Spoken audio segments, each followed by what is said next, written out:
our next set of questions will come from Miguel Dumawal of ABS-CBN News. Hi everyone. Congrats to the entire team on the series, and we're looking forward to it. First, my question will be for the boys, Romnick, Vaughn, Kian, and Victor. In the movie, they talk about toxic masculinity. Oy, Miguel, hindi ako boy. Sabi dun sa may first episode, hindi ka easy girl eh. So, but yeah, there. Yeah. To the four I mentioned, dun sa may first episode, there's just scene na palaging kinakansyawan si Luke ng mga classmates. And even in the film, palaging may ganung mga scenes to the point na nakipagbubugan nga si Luke. What experiences have you had na you might be guilty of that behavior?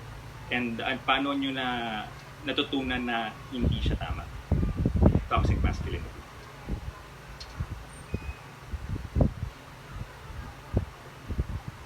I suppose mauna na ako dahil ako yung pinakamatanda sa mga boys na binanggit mo. Sige. I personally, like, upon myself, I've never gone through that because I've always been very quiet growing up. I've always been soft-spoken.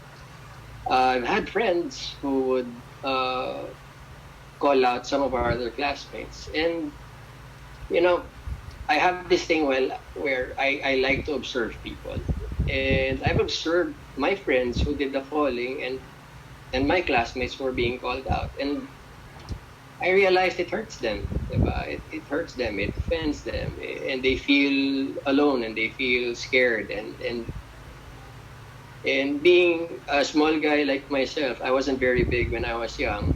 Parang sabi ko lang, I don't want to feel like that. I don't want to be that way. And I don't want to be the reason why he feels like that. So, I try to make friends. Dumating dun sa point na even in my own family, I was asked by one of my uncles if I was a member. And I got offended.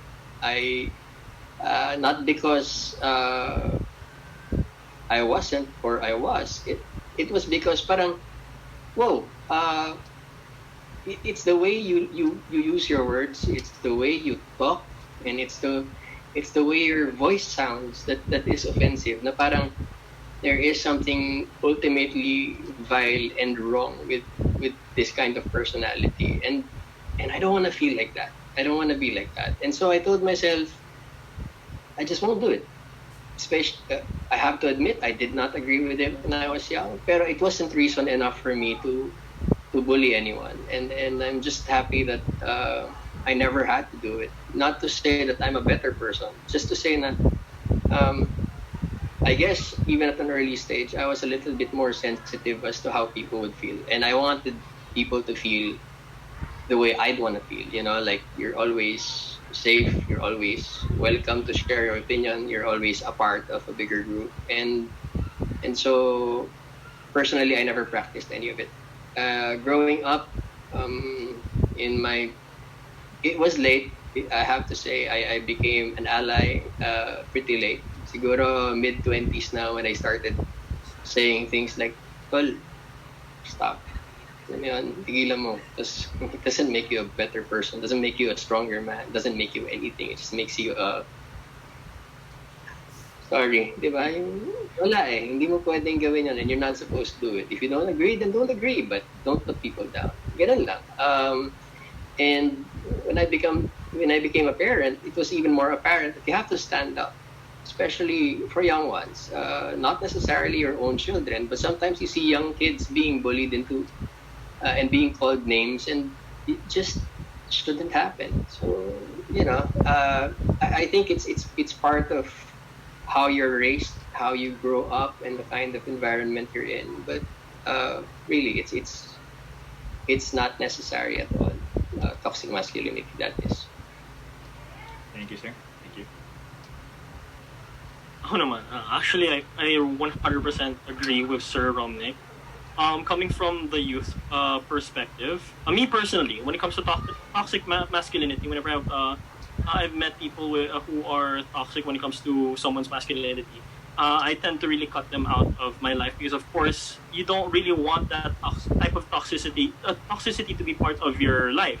As much as possible, you want the people who surround you to be positive, to always be supportive and whatnot. So the fact na, but personally, then my personal experience, I haven't really met anyone who has shown me that type of negativity when it comes to toxic masculinity. Because of course, people know who I am, how I am, and I'll say it upfront. Then I'm really comfortable with myself. Although I am straight, but I'm really comfortable with myself to the point na there will be times I will be soft. There will be times I will be like those, really masculine.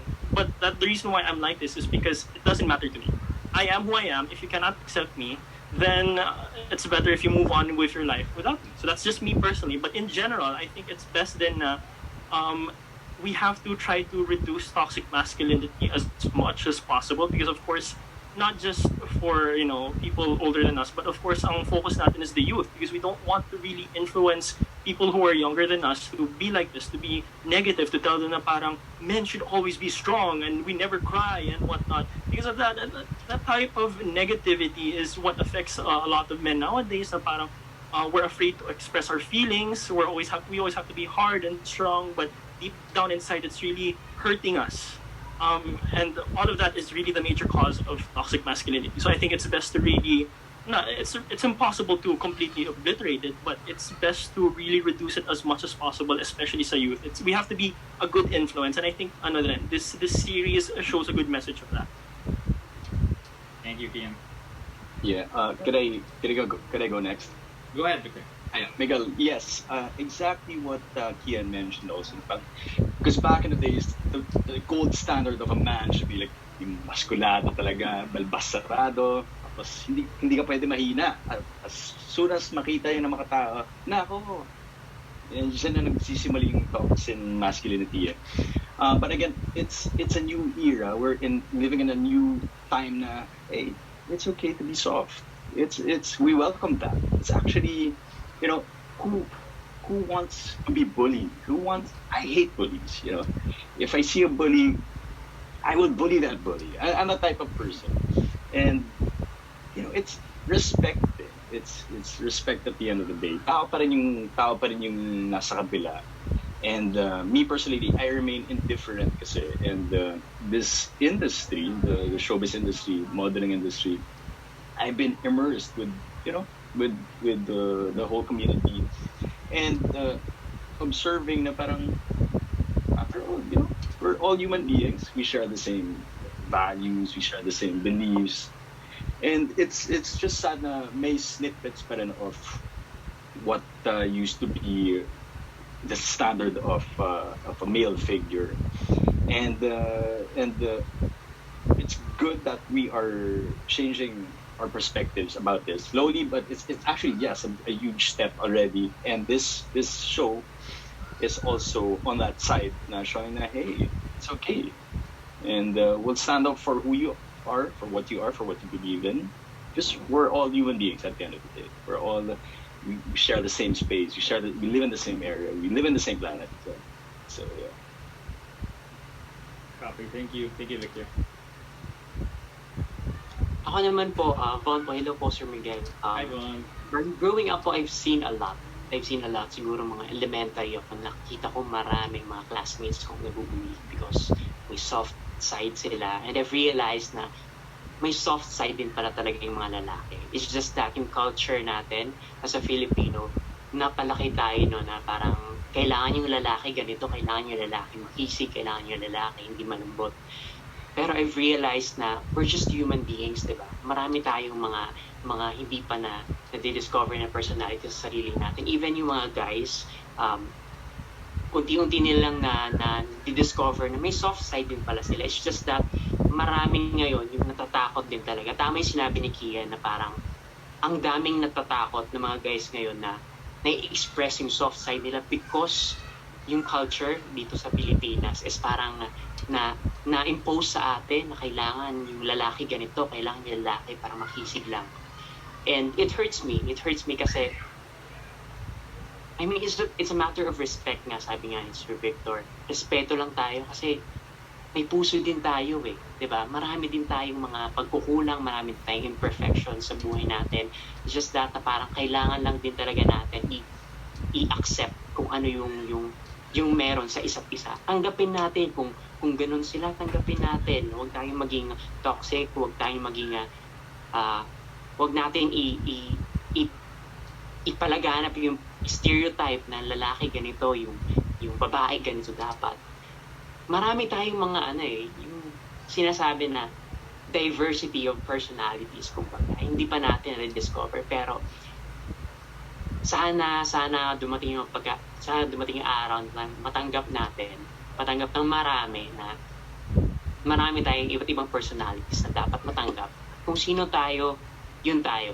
Sana matanggap ng marami. Someday, yun nga sinabi ko, someday sana matakal din yung bakit natatakot yung maraming tao na i-express yung sarili nila because na-impose sila na dapat ganito lang dapat yung personality nila, ganito dapat yung pagkatao nila.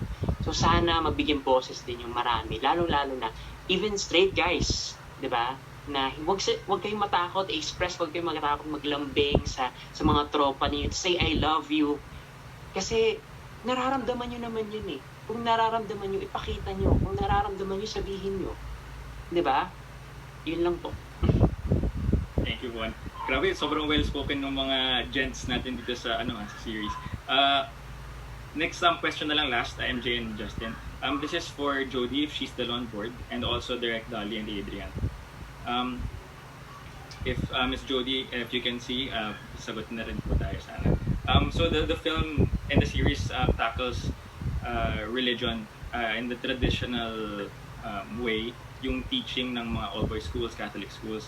And si Jody, I know she's been open about her faith as well, and Adrian also. Direct Dolly, we haven't had the opportunity to meet. So kung meron kayong strong na pananalig sa faith, how have you reconciled that religious aspect of shunning same-sex relationships and with your personal perspective? Siguro ako na muna. Hi Miguel, nice to meet you. Nice to meet you. Ayun, yes, I'm a very religious person. I mean, I believe in God, and yun nga, yung pinagbasihan kasi ng movies to my own experience when I was in high school na alam ko yan Nick to, ng Prescott Lindayag. So, nag-volunteer talaga ako sa isang retreat, optional retreat. It was called, Days with the Lord. And now pa rin naman active pa rin sa ibang mga schools. At doon doon ko talaga naramdaman yung how, yung our relationship with God, we dictate our own relationship with God. Parang it doesn't really matter kung ano man ang sabihin nila. Basta kung ano yung pinaniniwalaan mo, na yun yung totoo, na kumakapit ka sa Panginoon. Not because bakla ka, but because tao ka, na meron kang relationship sa Kanya. Kasi dun sa Days with the Lord, we call Jesus Kuya Jess. So that's how I always refer to him. Kuya ko siya. At ganun ko siya tinitignan. Hindi niya ako gino-judge dahil lang bakla ako. Or gino-judge niya ako dahil mabuti akong tao. Diba? And I think that's what's important. And ayun yung gustong sabihin ng pelikula na parang, and even this series, na parang, despite, I think God, ako talaga, paniniwala ko talaga, na kinreate tayo ng Panginoon the way we are now. Diba? We are created to be like this. I was created to be gay, and hindi naman siya gagawa ng isang bagay na parang, diba, ikasasama natin, diba? Mahirap maging bakla, pero kailangan mo siyang pagdaanan para mas maging, matatag ka sa paniniwala mo sa buhay, pati rin ang paniniwala mo sa Kanya, na all things were created for a purpose. And that's what I want to ipakita sa pelikulang ito na and sa series na regardless kung bakla ka, basta hindi question yung pagiging bakla when it comes to religion. It can coexist. Hindi porket bakla ka, hindi ka na pwede maging religious. Hindi porket bakla ka, kailangan mo ng, alam mo yun, i-disown si God kasi sinasabi ng mga tao dyan, kinukutan ka ng mga Bible terms against, homosexuality, diba? Hindi mo naman sila kailangan pakinggan. Basta alam mo sa sarili mo na wala kang ginagawang masama, it will shine through, at the end of the day. It's that relationship with the Lord. Sure. Dagdagan ko lang din yung sinabi ni Dolly. I think Yes, sir. siguro basic lang naman din kasi na parang God is universal and then at the same time, He doesn't discriminate. I think yun yung importanteng malaman din ng tao. So, kung ano man ang preference ng bawat isa, He will respect that. As long as na wala kang ginagawang mali, as long as wala kang inaagaprado, as long as na minamahal mo pa rin yung sarili mo. I'm sure that na God will support you kung ano man din yun, kung magiging preference mo, kung ano man yung magiging choices mo. Kasi at the end of the day, yun naman din yung importante na nagpakabait ka, naging tama ka, naging responsable ka at kaya mo respetuhin yung sarili mo at kapwa mo. Thank you, sir. Hi, Miguel. Good Hi, afternoon. Jody. Good afternoon. Yeah, to answer your question, well, what I know about the God we serve is that He is love. And He is the kind of God that doesn't condemn nor judge. So if He has that kind of character, then who are we to judge, to condemn, or to discriminate others? Diba? We are here to love one another. Simple. Thank you, Jody. Adrian? Hi, Miguel. Thank you so much sa question na yon. Kukot ko lang din yung line ni Dominic dun sa pelikula. To love is to honor God because God is love. So in that sense, medyo pareho kami ng perspective ni Direk Dolly. And ako personally, yung faith ko marami nung pinagdaanan yan. I grew up in a conservative Catholic family. So I grew up hating myself because ayokong maramdaman yung mga natural na nararamdaman ko. I don't want to be attracted to boys kasi bawal siya. Narinig ko na bawal yun. So I grew up hating myself. And nung nag-college ako sa Lasal, doon ko natutunan yung iba-ibang soji, doon ko natutunan yung iba't ibang faith, iba't ibang paniniwala sa mundo. Doon ako naging liberal and naging atheist ako actually that time. Tapos, it didn't work out kasi fundamentally, I'm a very spiritual person. And so ngayon, umabot na ako sa pag-merge ng truth ko as a person at ng relationship ko with God and spirituality na because God is love and to love is to honor God, we have to understand that if only I had a choice, Miguel, if only I had a choice, I would just choose to be straight kasi mas madali maging straight. But I wasn't born that way. I have these natural urges and bakla ako eh. If may feminine side ako. And I also have a masculine side and I embrace all those qualities about me and I think yung purpose ko is to live out my truth so that you know, I can show other people na sila din, they can live their truth. As long as wala kang natatapakan at nasasaktan na ibang tao. Yan yung purpose mo sa mundo. It's to spread love. So, ganun lang siya. Thank you very much, Adrian. Sana naririnig ni Headmaster to lahat ng mga sinasabi niyo. MJ, Justin, maraming salamat. And good luck to the Thank you, Miguel. Thank you, Miguel.